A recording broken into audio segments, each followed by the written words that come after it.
আষাঢ় মাসের বৃষ্টি মানে এরকম যে বর্ষাকালে বর্ষায় সমস্ত মাঠ বুড়ে যাবে এবং নতুন পানির আগমনে মাঠগুলো এক অন্যরকম রূপ পরিণত হবে।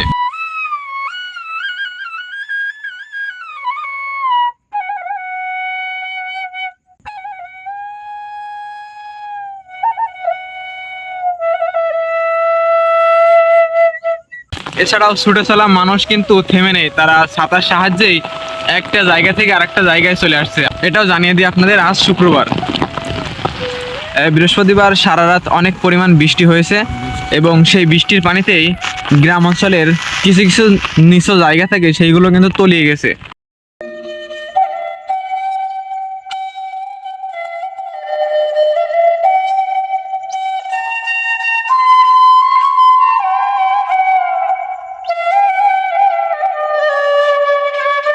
গ্রাম অঞ্চলের ভিতরে যে জায়গাগুলো তলিয়ে গেছে সেই সমস্ত গ্রামের যে সমস্ত পানি আছে সেই পানিগুলো কিন্তু একে একে করে মাঠের দিকে চলে আসে, আর মাঠ তখন নতুন এক পানির শিকার হয়।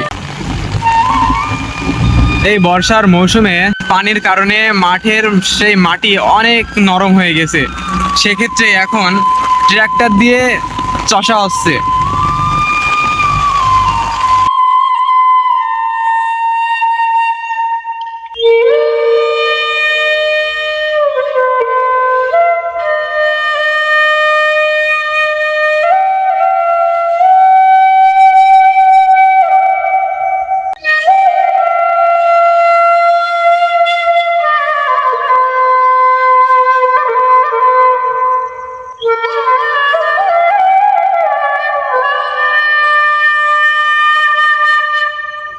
আমরা দেখতে পাচ্ছি যে ওই দূরে মাঠের পানি জমে গেছে এবং সাদা সাদা দেখা যাচ্ছে।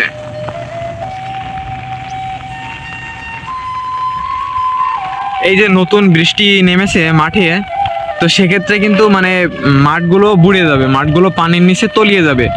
আর এখানেই ঘের, আশেপাশে অনেক ঘের আছে এবং সেই ঘের থেকে মাছ উঠে আসবে এবং ওপর আল্লাহর ইচ্ছায় মাঠে মাছ জন্ম নেবে। সেখানে কিন্তু গ্রামবাসীরা যেমন ছিপ দিয়ে মাছ ধরবে, জাল দিয়ে মাছ ধরবে, কেউ ঘুনি পেতে মাছ ধরবে। হ্যাঁ, এটাই বর্ষার মজা, এটাই বর্ষাকালের একটা আনন্দ। এদিকে কিছু বসত বাড়ি আছে এবং সেই বসত বাড়ির আঙ্গিনায় মাঠ, মাঠের দিকে যারা বাড়ি করে তাদের কিন্তু একটাই অসুবিধা হয়, বর্ষায় চারিদিকে বুড়ে যায়, তখন তাদের যাতায়াত ব্যবস্থা অনেকটা কঠিন হয়ে ওঠে, কাদা মাটি ভেঙে কিন্তু আসতে হয়। তবে এখানে তারা আর সেই কাদা মাটির শিকার হবে না, এখন নতুন রাস্তা বানিয়ে নিয়েছে।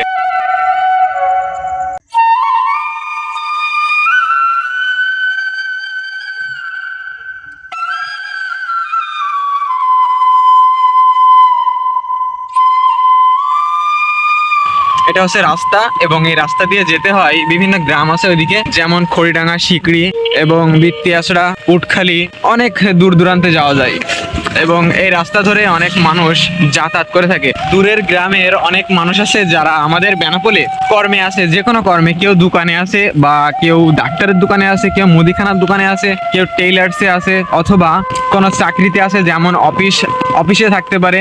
এবং আমাদের এখানে যে পোর্ট আছে, অনেক বড় একটি পোর্ট, তো সেখানে গ্রাম অঞ্চলের অনেক মানুষ শ্রমিক হিসেবে কাজ করে থাকে, তো সেই সমস্ত মানুষও এই রাস্তা দিয়ে যাতায়াত করে থাকে। তবে আজ তাদের যাতায়াত আমরা দেখছি না শুক্রবার থাকায়, এমনি সাধারণ মানুষের যাতায়াত দেখছি।